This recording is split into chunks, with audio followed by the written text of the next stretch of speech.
Okay,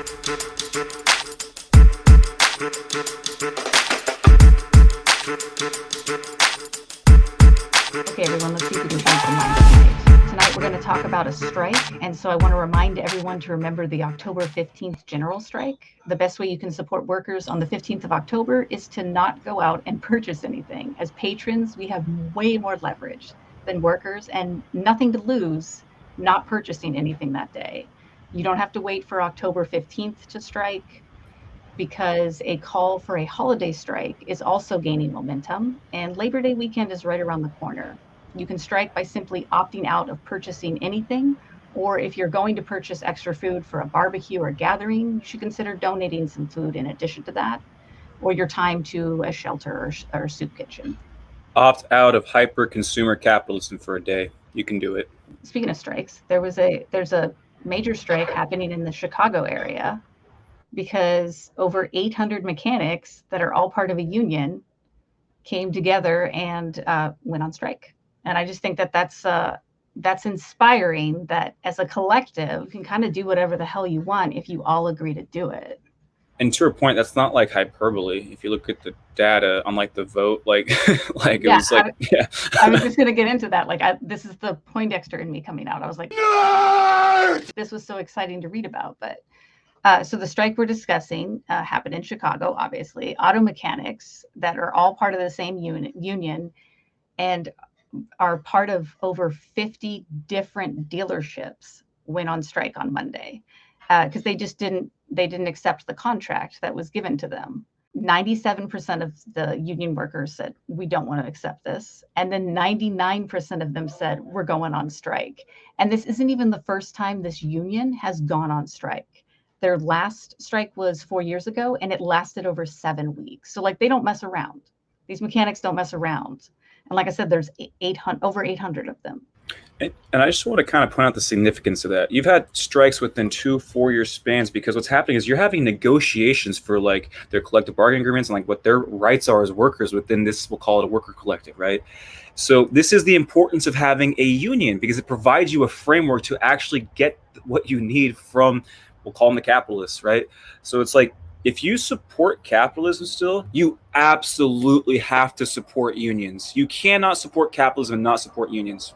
To that point, I feel like that's what's missing in these proposed general strikes is I'm like, you need to highlight unionizing groups of people that are in the same area or in the same field and get those people to collaborate with one another. And I think that things like a general strike can be so much easier to execute than just like hoping that your coworkers are on the same page as you. And like so many of the essential soul crushing jobs have found loopholes where you don't have to have, like, I've never worked anywhere where you could unionize. And I've worked for multiple major retailers. And there's a reason that they have weird agendas to be like, we're not anti-union, we're just pro-associate. Pro-associate. Individual worker rights. What does that sound like? Individual responsibility, personal accountability, which, like, fair, obviously, but not in the context people usually use it in.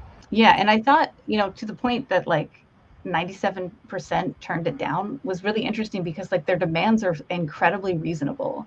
It's basically like if COVID makes it where we can't get a minimum hours requirement, like you have to figure out how we can get proper compensation. If lockdowns happen, if shutdowns happen, because like no one's going to a dealership if we're on lockdown, right? And if you're not supposed to, like, you're supposed to stay at home, who's going to like fix their car? Yeah. And then health insurance, shocker. Not even, and it's not even health insurance. I believe they just want them to pay out the agreed upon rate. Yes. Yeah. Like there's like we not even like want free health insurance because like again, beggars can't be choosers. Like the mentality of like America. I say again because I think that was part of our last segment. And there's multiple segments, people. So if you're not watching this live, go check out the other videos on the Trickle Up because we talk about a lot of cool stuff. And then the final thing was that they just wanted language changed within like the bylaws so that it was, they couldn't, I'm trying to think of a polite way of saying this. that the people couldn't screw them over in the future with just like a weird, ambiguous language. So Yeah, basically what it sounds like is they pick and choose like between like certain things, and it basically, yeah, they want clear, concise, obvious language. It's not ambiguous. They can't play games with them and say, oh, that's not what that really meant though, see this. It's like, no, make this shit clear. Like the thing I think about, for example, like think of our tax code, right? It's like, it doesn't need to be like that. There's a reason why it's so fucking complicated. Yeah. I think it's because H&R Block and TurboTax has hired lobbyists, and then they just convince Congress to keep making it hard on us because other countries don't do that. They just tell you, there's like, here's what you owe us. Yeah, imagine, dude, imagine you owe us money every year, but we're not going to tell you how much. Go fucking figure it out. And if you fuck it up, fuck you. Like, we're like, what? Like, yeah, like when you say it out loud, you're like, wait. How is this the system? How is this something we've all agreed on? Like, yeah, it's ridiculous. Dude, I saw something like, it was like, I thought it was profound because it was just connected to like, so it was just a meme. And it said, how did we go from like, wow, look, this place provides food to credit scores? like what? Life got too complex in some ways. Yeah, 100%. So again, if you're watching live, let us know in the chat. And if you're watching the clip, thank you for checking it out. And both groups, because like the watch time is relevant. You unlock certain things. Make sure you're subscribed, because once you get to 1,000 subscribers, you unlock certain things. So I can't stress that enough. As a creator, like, you know, it doesn't, like a few clicks makes a world of difference on our end. But to that point, let us know in the comments if you think the workers will get their demands, and whether you think the unions are the keys or to strikes being effective. Like I, for one, I'm like, yeah, that's what's missing in these general strikes, is there's no unity within groups of people.